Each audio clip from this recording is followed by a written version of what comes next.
Kamusta mga kakulto sa kusina?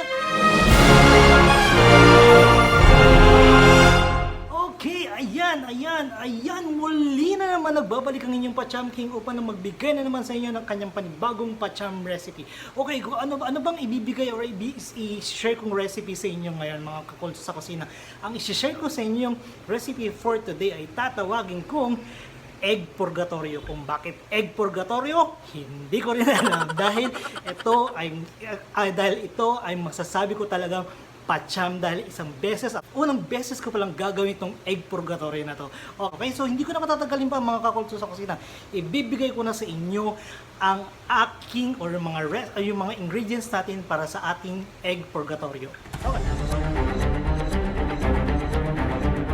So ano pa yung mga ingredients natin para sa ating egg purgatoryo? So syempre meron akong 3 eggs dito. So hindi ako sure kung talagang 3 egg yung magagamit ko. Probably 1 or 2 or 3 eggs ang magagamit ko sa aking egg purgatoryo ngayon. Meron din akong tomatoes. Okay, then I'll be using white onion. 1 medium white onion. Okay, di bali ka nang umiyak sa paghiwa ng onion. Huwag ka lang umiyak sa jowa mong hindi ka pinahalagaan. Okay. So meron din akong bell pepper dito, isang bell pepper at saka meron din ako ditong garlic. So yung garlic ko around 4 cloves of garlic lang. So gagamit din ako ng mga spices like black pepper. Okay, ito yung black pepper ko. Gagamit din ako ng paprika, Spanish paprika, then dried basil and yung aking chili flakes. Okay? Mamaya gagamitan ko rin ito ng yung aking best friend nga, yung aking rice wine. And later, syempre hindi ko na sinama sa screen there, medyo hindi na siya kasya. Gagamit ako ng salt, okay, para sa mga pampalasa natin. Okay? Tsaka mamaya konting sugar po. Okay, mga kakulto sa kusina.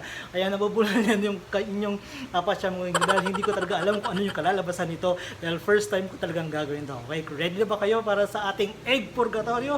Tara, lutuin na natin to at sana hindi ako pumalpak. Okay? Tara, luto na tayo.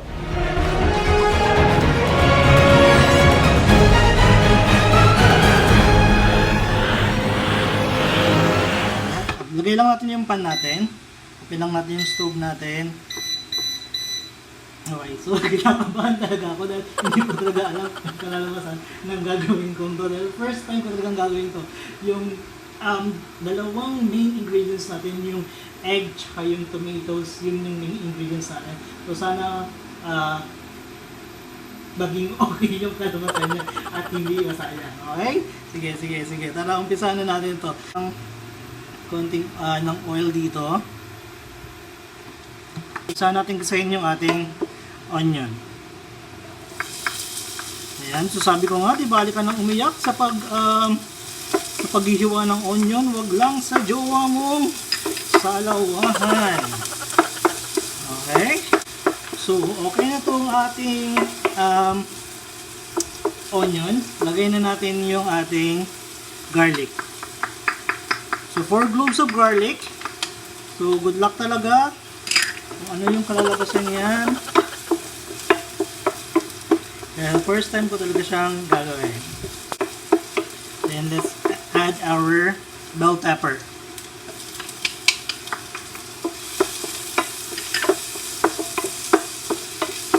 Pagkatapos ng bell pepper, ito na yung isa sa mga main ingredients natin, our tomatoes. So, sa akin, it's a combination of cherry tomatoes, yung mga maliliit na tomatoes na gaya nito. This is cherry tomatoes. Tapos naglagay ako ng Romano tomatoes para lang medyo mas marami. Okay.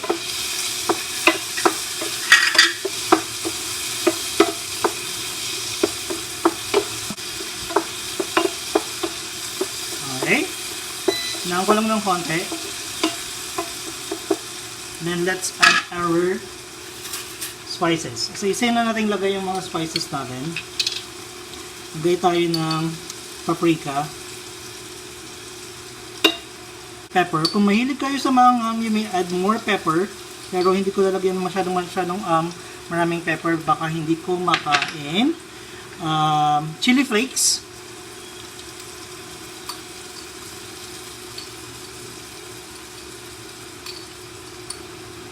Ngayon, kung gusto niya maanghang, pwede kayo maglagay ng chili powder. Okay? Then, let's also add our salt. Again, since hindi ako gumagamit ng MSG, I'll be adding some sugar.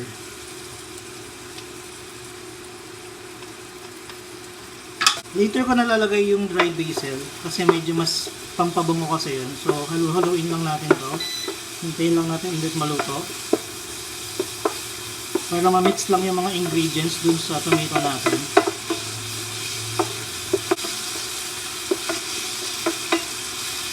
Tapos nyan, lalagyan ko ng mga 100 ml ng rice wine. This is the rice wine, 100 ml. Rice wine. Natin kumulo. Okay. We'll add little bit of water. So, hindi ko talaga alam kung paano gagawin to. So, dahil sobrang pacham talaga to dahil first time ko na siyang gagawin. Titingnan ko lang ulit kung sakto na siya sa lasa. Yung lasa niya, parang yung nag-aagaw yung asim at saka yung anghang kasi naglagay ako ng kanina ng chili flakes at saka ng pepper.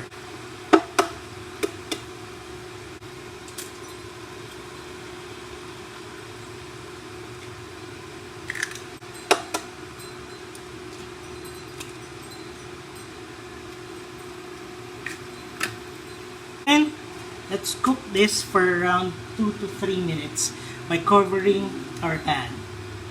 Okay, so balikan ko kayo mga around after mga 2 to 3 minutes para maluto natin yung egg natin. Tapang muna natin.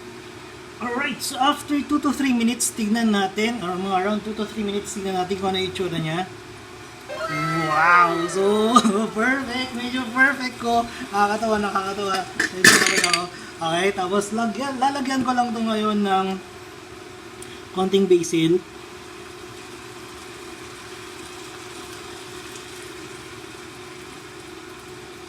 Oh, nakakatuwa. Nakakatuwa dahil nakachamba ako. Nachambahan ko siya. Okay. So, tikman na natin after kong lagyan ng basil.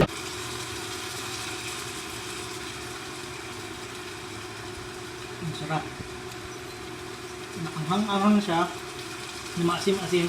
Pero hindi siya ganun kaasim dahil nilagyan ko ng konting sugar kanina. Okay? So, okay na to. Ipi-play ko lang natin to. But, serve ko na sa inyo ang aking egg purgatoryo.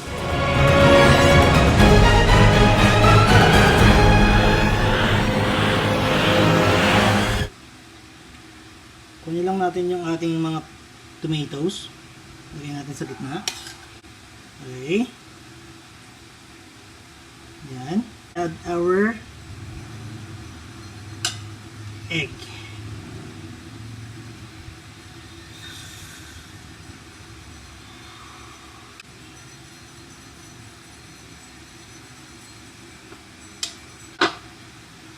There you have it. Dried basil. So there you have it. Ito yung ating super pacham. Ito yung talagang tinatawagong pacham na egg purgatoryo. Ang bagong pacham recipe ng inyong pacham.